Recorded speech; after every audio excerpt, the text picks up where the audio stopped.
안녕하세요 여러분, 웹툰 소개한 언니 찐찐입니다. 오늘은 웹툰 중에서도 로맨스 판타지 웹툰을 가지고 왔는데요. 판타지 웹툰 중에서도 로맨스 요소가 많이 들어가 있어 로맨스 판타지라고 따로 지칭할 만큼 인기가 많은 장르입니다. 뜻하며 오늘은 그 중에서도 클리셰라는 흔한 요소가 쓰인 웹툰에 대해 알아보겠습니다. 그럼 설명과 추천 리뷰 시작할게요.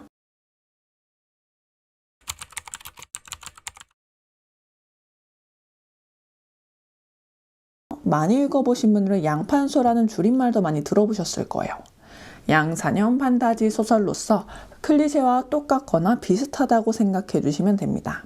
로판에서의 대표 클리셰로서는 1. 빙의물, 회귀, 환생 이렇게 총 3가지로 나뉘어져 있으며 저희는 빙의, 회귀, 환생 그리고 그 외 클리셰가 없는 로맨스 판타지 웹툰으로 나뉘어 알려드릴 예정입니다. 오늘은 로맨스 판타지 빙의형에 대해 알아보겠습니다. 첫 번째, 그 악녀를 조심하세요 입니다. 뽕따마 스크류바님의 원작 소설로 87화 완결, 웹툰은 현재 9월 25일 기준 44화까지 업로드 되었으며 대한민국의 대학생활에 찌들어 있던 여주인공은 교통사고 후 소설 사랑하는 그놈들 속 희대의 악녀 멜리사 포데브라트로 빙의되는데요.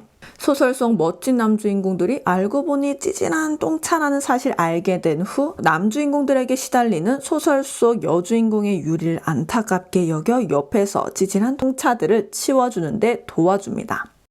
저에게 이 웹툰은 진지한 것보다 킬링타임용으로 가볍게 보기 좋은 웹툰이라고 느꼈어요. 소설을 보지 않아 완결까지의 내용은 모르지만 아직까지는 웹툰으로서 킬링타임용으로 적합한 재밌는 이야기로 시원시원 할 말 다 하는 여주인공의 성격이 고구마 없이 아주 재밌게 보고 있습니다. 무겁지 않은 소재 속 내용이 탄탄하며 개그적인 요소도 많은 편입니다. 배경 작화는 화려하진 않지만 깔끔하며 인물 작화 역시 담백하고 정말 그림이 좋습니다. 특히나 인물 독백의 경우 배경을 그리지 않고 보통 색으로만 채우는 경우가 덜어 있는데 이 작품은 작가님께서 그림의 전체적인 조화에 신경 쓰신 티가 굉장히 많이 났습니다. 그 악녀를 조심하세요. 총점은 두 번째, 날것 공작가의 하녀로 빙의했습니다 입니다.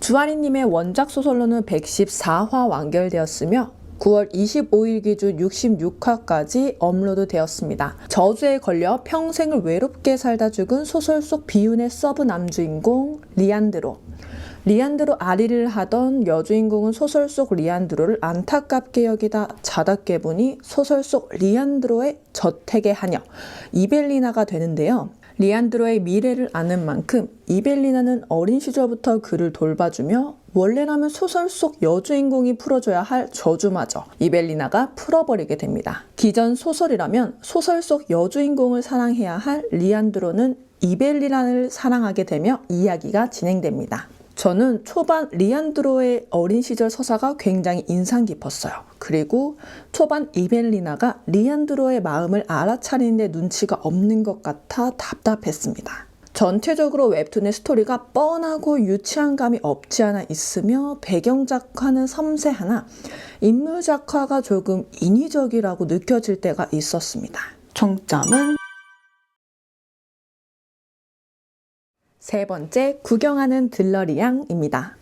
엘리안양님의 원작 소설로 83화 완결이며 현재 9월 25일 기준 127화까지 웹툰 업로드 되었습니다. 웹툰으로 나오기 전부터 많은 독자들의 인생작으로 뽑힐 만큼 워낙 유명한 로판 소설인데요. 현실에 치여 살았던 학원 강사 김혜정은 즐겨 읽던 야수의 꽃이라는 소설 속으로 들어오게 됩니다. 그런데 소설 속 여주인공이 아닌 조연, 라테 액트리로 빙의하게 되는데요. 조용히 들러리로 살겠다는 그녀는 본의 아니게 점차 자신의 존재감을 드러내게 되며 이야기는 진행됩니다. 이 웹툰은 로맨스를 빙자한 코미디라고 표현하는 사람이 있을 정도로 개그적 요소와 드립이 많습니다. 소설 속 주인공이 아닌 관람자의 역할로 진행되는 이야기 또한 새로웠으며 답답한 여주인공이 아닌 쾌활하고 볼수록 빠져드는 매력적인 여주인공이에요. 소설 속 그리고 웹툰의 그림체 차이로 호불호가 조금 갈리더라고요. 스토리는 많은 분들이 인생작으로 뽑을 만큼 저 역시 탄탄하다고 느꼈어요. 스토리가 많이 진행된 것 같은데도 아직 많은 떡밥들이 풀리지 않은 것 같아 기다리고 있습니다. 배경 작화도 굉장히 섬세하고 화려합니다. 그런데 인물 작화도 정말 한 올 한 올 영혼을 갈아 넣은 것 같은 섬세함과 화려함이라 화려함 플러스 화려함으로 전반적으로 색감도 쨍해서 그런지 몰라도 가끔 부담스러울 때가 있더라고요. 총점은 네 번째, 잘못된 고백입니다.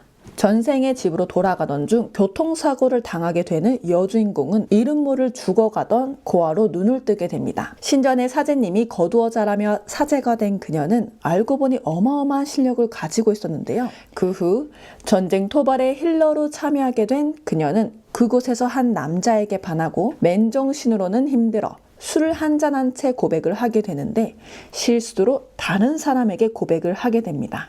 코아라님의 원작 소설로 183화 완결이며 9월 25일 기준 웹툰 시즌 1 45화까지 종료 상태입니다. 전형적인 로판의 라이벌 악녀 등장은 없지만 제목이 잘못된 고백인 만큼 초반 주인공들끼리 답답한 삽질이 조금 있습니다.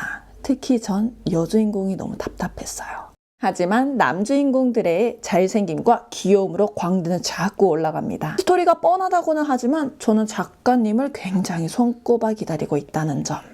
배경 작화도 뛰어나며 인물 작화는 선이 굵고 투박하지만 여주인공은 순정만화 느낌.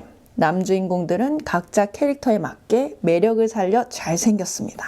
총점은 마지막으로 소개드릴 웹툰은 그녀가 공작저러 가야 했던 사정입니다. 밀차님의 원작 소설 107화 완결로 현재 웹툰은 9월 25일 기준 136화 업로드 되었습니다. 고3 수능을 마친 박은하는 대학 합격의 소식을 받고 기분 전환 겸 올라간 옥상에서 누군가에게 떠밀려 추락사를 하게 되며 눈을 떴을 때는 소설 베아트리스 속 주인공이 아닌 초반부 약혼자에게 독사를 당하는 비운의 조연 레리아나 맥밀런으로 눈을 뜹니다. 소설 속의 운명대로 약혼자에게 독사를 당하고 싶지 않았던 그녀는 약혼자와의 파혼을 위해 노아 윈나이트 공작에게 가짜 약혼자 행세를 해달라 제안하며 이야기는 진행됩니다. 로맨스 판타지라고 하면 떠오르는 대표작 중에 하나라고 꼽을 정도로 많은 사랑을 받았으며 현재도 많은 사랑을 받는 중입니다. 제가 처음 본 로판 웹툰이었는데 뒷이야기가 궁금해 미칠 것 같아서 오늘 소개해드릴 웹툰 중 유일하게 소설로도 완독한 작품입니다.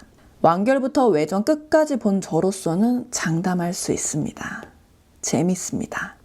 소설로도 완독 후 스토리에서 헤어나오지 못할 정도로 몰입도가 좋습니다. 스토리는 굉장히 탄탄하고 집중하게 되는 묵직함이 있습니다. 레리아나가 얼마나 똑똑하고 귀엽게요. 노아는 웹툰 속으로 비집고 들어가고 싶은 심정입니다. 웹툰의 전체적 티키타카 대사들이 되게 재밌으며 조연들의 감초 역할도 잘 해내는 것 같습니다. 배경 작화는 평범하고 독백 배경이 섬세하다고는 생각이 들지 않았어요. 그러나 인물 작화가 전체적으로 조화롭고 중간중간 중요한 장면에서 영화처럼 표현되는 작화가 정말 좋습니다. 개인적으로 오늘의 웹툰 중에 가장 추천하는 작품입니다. 총점은 자, 이렇게 로맨스 판타지의 클리셰 빙의편의 주제로 5가지의 웹툰 소개가 끝났는데요. 추천하다 보니 5가지의 웹툰 모두 카카오 페이지의 웹툰이더라고요. 카카오 페이지가 로판 웹툰의 3분의 2를 차지하고 있다고 해도 말이 아닐 만큼 작품이 많긴 합니다. 오늘 소개드린 웹툰 외에도 다른 많은 웹툰이 있으며 기회가 된다면 후에 또 리뷰해보도록 하겠습니다. 그럼 저희는 오늘 여기에서 인사드리고 다음은 클리셰 버전 2 회계 웹툰을 볼게요.